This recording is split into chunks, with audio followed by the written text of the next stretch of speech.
جب اسماعیل علیہ السلام سے کہا نا ابراہیم علیہ السلام نے کہ بیٹا تیرے ذبح ہونے کا حکم ہو چکا ہے، کیا کہتے ہو؟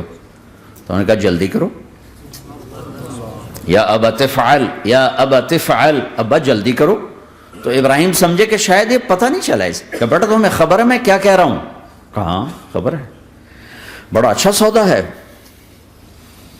آپ کے بدلے میں اللہ مل جائے گا، اللہ آپ سے زیادہ بہتر ہے، دنیا کے بدلے میں جنت ملے گی، جنت دنیا سے بہتر ہے۔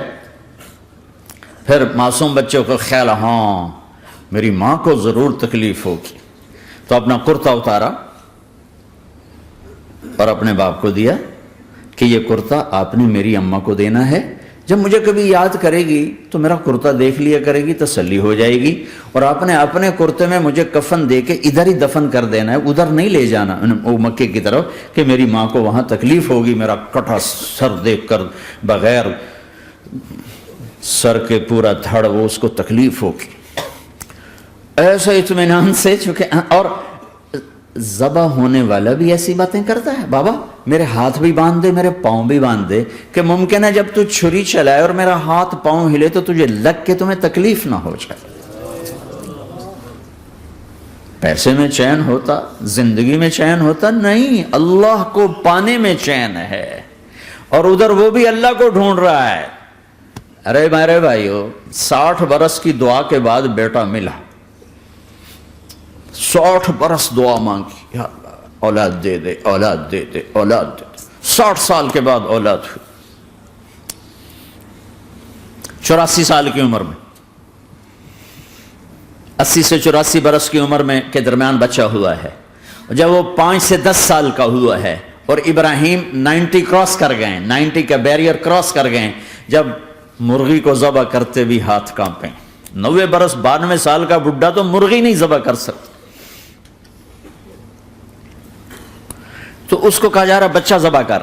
مینا کے پہاڑ سختہ تاری ہے، ہوائیں تھم چکی ہے، سورج مدہوش ہو رہا ہے، آسمان کے فرشتے ٹکٹکی باندھ رہے ہیں اور ان کے سانس اٹک رہے ہیں کہ یہ کیا ہو رہا ہے، کیا یہ بوڑھا کر جائے گا، کیا یہ اپنے بچے پر چھری چلا جائے گا؟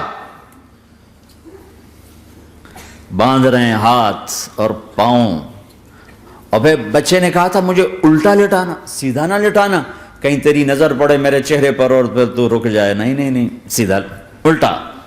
تلہ للجبین، اسماعیل کی وصیت کو قرآن نے بیان کیا، ماتھا ہے ان کے گھٹنے کو ان کی کمر پہ رکھا اور ایسے سر کے بال پکڑے، ایک ہاتھ میں چھری ایک ہاتھ میں سر کے بال، اور یوں آسمان کو دیکھا، اور یوں تھوڑا سا اوپر اٹھایا نا تاکہ نیچے سے چھری چلائے۔ وہ چھری چلا کے مطمئن ہے، وہ چھری چلوا کے مطمئن ہے، پتہ چلا کہ میری سوچ غلط ہے، کسی اور طرف سکون ہے، جہاں میں ڈھونڈ رہا ہوں وہاں نہیں ہے، اپنی مرضی پوری کرنے میں نہیں ہے، اللہ کی مرضی پوری کرنے میں ہے۔ یوں پکڑا، گھٹنا رکھا، یوں دیکھا، آسمان کو دیکھنا تھا کہ فرشتوں کی چیخیں نکل گئی، کہا اے اللہ، ہائے ہائے ہائے، کاش وہ مینا کے پہاڑ ہوتے جہاں یہ قصہ ہوا، اب تو حاجیوں کی وجہ سے انہیں توڑنا پڑا۔ اے اللہ، کیا تو مجھ سے ناراض ہو گیا ہے؟ تو یہ سمجھتا ہے کہ اسماعیل کی محبت میرے دل تجھ سے زیادہ ہوگی؟ نہیں نہیں، میرے اندر تو ہی تو ہے، تیرے سوا کوئی نہیں ہے، اور اگر کوئی میرا تو نے امتحان لینا ہے میں حاضر، ایک اسماعیل کیا لاکھوں قربان ہو سکتے، چھری چلا دی۔ اگر میرا رب صرف دیکھ ہی رہا تھا کہ خلیل کہاں تک جاتا ہے، یاری نبھتی ہے کہ درمیان میں ٹوٹتی ہے۔ ارے تم سے بچوں پہ چھریاں نہیں چلوا رہا، تم سے کہہ رہا غلط کام چھوڑ دو، وہ تمہاری ہلاکت اور بربادی کا ذریعہ ہیں، یا موت سے ٹکر لے کے دکھا دو، یا قبر کے گڑھے میں جانے سے انکار کر دو، یا موت کے بعد کھڑے ہونے سے انکار کر دو، یا میرے رب کی جہنم کو پانی سے بجھا دو، میرے اللہ کی جنت کو آگ لگا دو۔ اور کہہ دو کوئی اللہ نہیں، کوئی حساب کتاب نہیں، جاؤ جو مرضی کرو۔ ادھر سب کچھ مانتے ہو، ادھر اسی سے بغاوت کرتے ہو۔ یہ کیا اسلام ہے؟ یہ کیا زندگی ہے؟ اے اللہ، ناراض ہو گیا ہے کہ میرے دل میں اسماعیل تجھ سے زیادہ نہیں، میرے رب ادھر تو ہی تو ہے، تیرے سوا کوئی نہیں ہے، تو ہی ہے۔ اور اگر ناراض نہیں کوئی میرا پیپر لے رہا ہے تو میں حاضر ہوں، یہ لے۔ اللہ اکبر۔ جو چھری چلائی، ساتوں آسمان کے فرشتوں کی چیخیں نکل گئی۔ 2 دفعہ آسمان کے فرشتے روئے ہیں، 2 دفعہ ساتوں آسمان کے فرشتے، ایک یہاں ابراہیم و اسماعیل کے اس قصے پر، اور پھر 4000 سال کے بعد جب میرے نبی کو طائف میں پتھر پڑے۔ ہائے ہائے، جس کے وجود کی قسمیں کھاتا ہے لعمرک، جس کے چہرے کی قسمیں کھاتا ہے والضحی، جس کی زلفوں کی قسمیں کھاتا ہے واللیل اذا سجا، جس کے منہ سے نکلے بول کی قسمیں کھاتا ہے وقیلہ، تیرے بول کی قسم، جس کے شہر کی قسم کھاتا ہے وہذا البلد الامین، جس کی صفائی پیش کرتے ہوئے قسمیں کھاتا ہے والنجم اذا ہوا ما ضل صاحبکم وما غوا، جس کی رسالت پر قسمیں کھاتا ہے یاسین والقرآن الحکیم انک لمن المرسلین، جس کے اخلاق پہ قسمیں کھاتا ہے نون والقلم وما یسطرون ما انت بنعمت ربک بمجنون وان لک لاجرا غیر ممنون وانک لعلی خلق عظیم، جس کی صفائی پیش کرنے کے لیے خود آگے بڑھتا ہے، نبی کو موقع نہیں دیتا، خود آگے بڑھتا ہے، خود آگے۔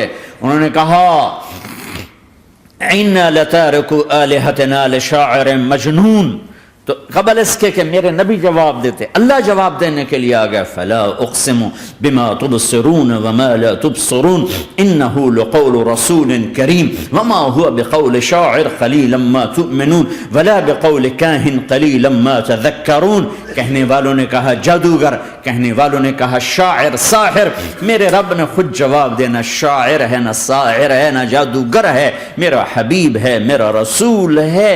ایک طرف یہ مقام ہے، ایک طرف یہ مقام ہے کہ ساری کائنات سے کہتا ہے مجھے راضی کرو، اور خود کہتا ہے وَلَسَوْفَ يُعْطِيكَ رَبُّكَ فَتَرْضَىٰ، اے میرے محبوب دنیا مجھے راضی کرنے کے پیچھے ہے، میں تجھے راضی کرنے کے پیچھے ہوں۔ میرے نبی مسجد میں داخل ہوئے، آپ کے دائیں طرف ابو بکر تھے، بائیں طرف عمر تھے، سامنے لوگ تھے، اور لوگوں نے آپ کو دیکھا تو آپ نے دونوں کے ہاتھ پکڑ لی، ادھر ابو بکر کا ادھر عمر کا، پھر کہا مجھے دیکھ رہے ہو؟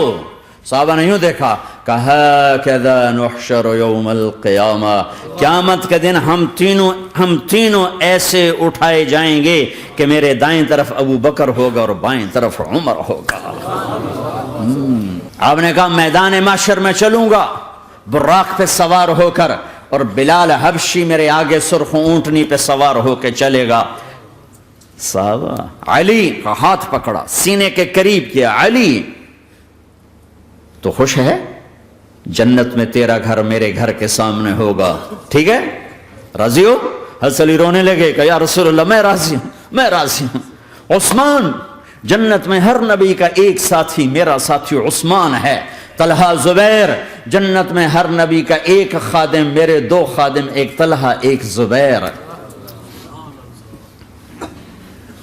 ایسی بشارتیں کوئی نبی نہیں دے گیا، ایسے تذکرے کسی نبی کے ساتھیوں کے غلاموں کے نہیں ہوئے۔ صلح حدیبیہ میں بیعت کرنے والوں کے لیے ایسا اعلان، لقد رضی اللہ عن المؤمنین اذ یبایعونک تحت شجرہ، اے میرے حبیب جنہوں نے حدیبیہ میں تیرے ہاتھوں میں ہاتھ دیا، میں ان سے راضی ہو گیا، راضی ہو گیا۔ نہ تورات کی قسم اٹھائی، نہ زبور کی، نہ انجیل کی، قرآن کی قسم اٹھائی۔ قاف والقرآن المجید، قاف والقرآن المجید۔ آپ کی آنکھوں کا ذکر، لا تمدن عینیک، آپ کے چہرے کا ذکر، فول وجہک شطر المسجد الحرام، آپ کی زبان کا ذکر، لا تحرک بہ لسانک، آپ کے ہاتھ کا ذکر، لا تجعل یدک مغلولہ، آپ کی گردن کا ذکر، الی عنقک، آپ کے سینہ مبارک کا ذکر، الم نشرح لک صدرک، آپ کی کمر کا ذکر، آپ کی کمر کا ذکر، الذی انقض ظہرک، آپ کے دل کا ذکر، علی قلبک، علی قلبک، علی قلبک، پورے وجود کو میرا رب الگ الگ الگ الگ الگ الگ ذکر کرتا ہے، ذکر کرتا ہے، ذکر کرتا ہے. آپ کے اندر کے غم کا ذکر، فلا تذهب نفسك عليهم حسرات، آپ کے اندر کی کڑھن کا ذکر، لعلك باخع نفسك على آثارهم ان لم يؤمنوا بهذا الحديث اسفا. اندر کی کیفیت باہر کے اعضاء و جوارح کو میرے رب نے الگ الگ کر کے پھر جمع کر کے ذات محمد کو بنا کر پھر اس کی قسم اٹھائی، لعمرک، تیری جان کی قسم، تیری زندگی کی قسم. کسی نبی کی قسم نہیں اٹھائی، اپنے حبیب کی قسم اٹھائی، آپ کی زندگی کی قسم. سبحان الذی اسری بعبدہ لیلا، زمین سے اٹھا کر پہلا آسمان، دوسرا، تیسرا، چوتھا، پانچواں، چھٹا، ساتواں. پہلے پہ آدم ملے، دوسرے پہ یحییٰ، زکریا، عیسیٰ ملے، تیسرے پہ یوسف ملے، چوتھے پہ ادریس ملے، پانچویں پہ ہارون ملے، چھٹے پہ موسیٰ ملے، ساتویں پہ ابراہیم ملے، اور پھر سارے نبی پیچھے رہ گئے، اور سدرۃ المنتہا پر جبریل بھی پیچھے رہ گیا کہ یا رسول اللہ اس سے اوپر اتنا بھی گیا تو جل کے راکھ ہو جاؤں گا. اور پھر اوپر میرے حبیب کو میرے اللہ نے بلایا. کیسے بلایا اللہ جانے، محبوب جانے. پھر عرش کے دروازے کھلے، پھر عرش پہ قدم. آج پہلی دفعہ کسی کا قدم پڑ رہا ہے عرش کے اوپر، وہ محمد الرسول اللہ ہے. وہ کون ہے جسے میں نے بلایا، تم نے بلایا؟ وہ کون ہے جسے اللہ نے حبیب بنایا، میں نے زندگی سے نکالا؟ وہ کون ہے جسے اللہ نے محمد کا نام دیا، میں نے اسے دکان سے نکالا؟ وہ کون ہے جسے میرے اللہ نے احمد کا نام دیا، میں نے اسے گھر سے نکالا؟ وہ کون ہے جسے میرے اللہ نے حبیب کہا، خلیل کہا، کلیم کہا، جسے میرے اللہ نے طٰہٰ کہا، یاسین کہا؟ اسے میں نے زندگی سے نکالا، جسم سے نکالا، کاروبار سے نکالا، جاب سے نکالا، معاشرت سے نکالا، اخلاق سے نکالا. یہ کون ہے؟ یہ ماہی ہے، یہ حاشر ہے، یہ عاقب ہے، یہ فاتح ہے، یہ ابو القاسم ہے، یہ طٰہٰ ہے، یہ یاسین ہے، یہ مزمل ہے، یہ مدثر ہے، یہ شاہد ہے، مبشر ہے، نذیر ہے، داعی اللہ ہے، سراج منیر ہے، یہ مجتبیٰ ہے، یہ مرتضیٰ ہے، یہ مصطفیٰ ہے، یہ ناصر ہے، منصور ہے، یہ راشد ہے، یہ رشید ہے، یہ عربی ہے، یہ ہاشمی ہے، یہ ابتحی ہے، یہ مکی ہے، یہ مدنی ہے، یہ مہاجر ہے، یہ امام الانبیاء ہے، یہ رحمت للعالمین ہے، یہ جنت کی چابی کا مالک ہے، یہ اللہ کے جھنڈے کا پکڑنے والا ہے، یہ کائنات کا ہادی اور رہبر ہے.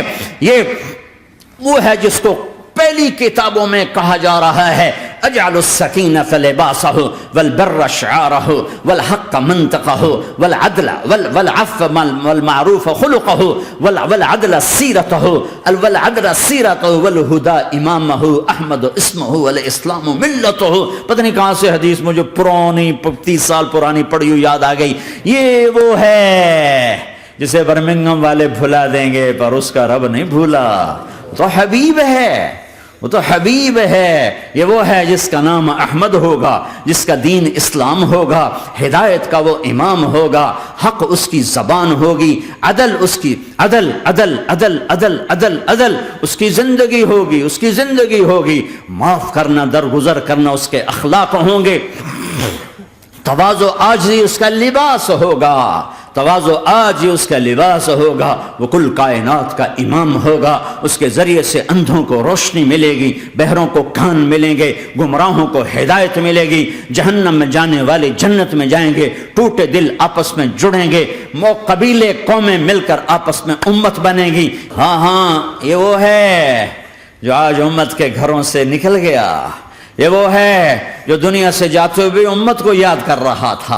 ہر کوئی اپنے بچوں کو یاد کرتا ہے. میرے باپ ہارٹ اٹیک میں اچانک گئے، بیٹیاں دور تھیں، ایک لاہور میں تھی، ایک فیصل آباد میں تھی. وہ کہیں وہ میری دھیاں مینو ملاؤ، وہ میری دھیاں مینو ملاؤ، وہ میری بیٹیاں مجھے ملاؤ. پر اس وقت نہ کوئی ٹیلی فون تھے ایسے، نہ کوئی ایسے وہ آپس میں کوئی رابطے تھے، تو وہ نہیں پہنچ سکی. میرا باپ یہی حسرت لے کے مر گیا کہ میں نے اپنی بیٹیوں کو نہیں دیکھا. یہ میرے نبی آج 12 ربیع الاول ہے اور 7 جون ہے، 633 عیسوی ہے اور 11 ہجری ہے اور پیر کا دن ہے اور 10 سے 12 کے درمیان کا ٹائم ہے. اور اشارہ ہو چکا ہے کہ آج محبوب کی ملاقات ہے. آپ اپنے ساری بیگمات کو بلایا اور ان کو رخصت کیا، پھر بیٹے کو بلایا، ملاقات کی، رخصت کیا، پھر علی کو بلایا، اور گود میں سر رکھا، کمر پہ ہاتھ پھیرا، کچھ دعا دی، پھر رخصت کیا، پھر سب سے آخر میں حسنین کو بلایا، حسن کو ادھر لیا، حسین کو ادھر لیا، دونوں کے سر چومے اور ساتھ ہی آنسو جاری ہو گئے۔ بیویوں کو رخصت کر کے نہیں روئے، بچی کو رخصت کر کے نہیں روئے، داماد کو رخصت کر کے نہیں روئے، جب بچوں کو سینے سے لگایا تو آنکھوں میں آنسو، کہ آپ دیکھ رہے تھے کہ ایک کو زہر میں مار دیا جائے گا اور ایک کا سر کاٹ کے نیزے پہ چڑھا دیا جائے گا۔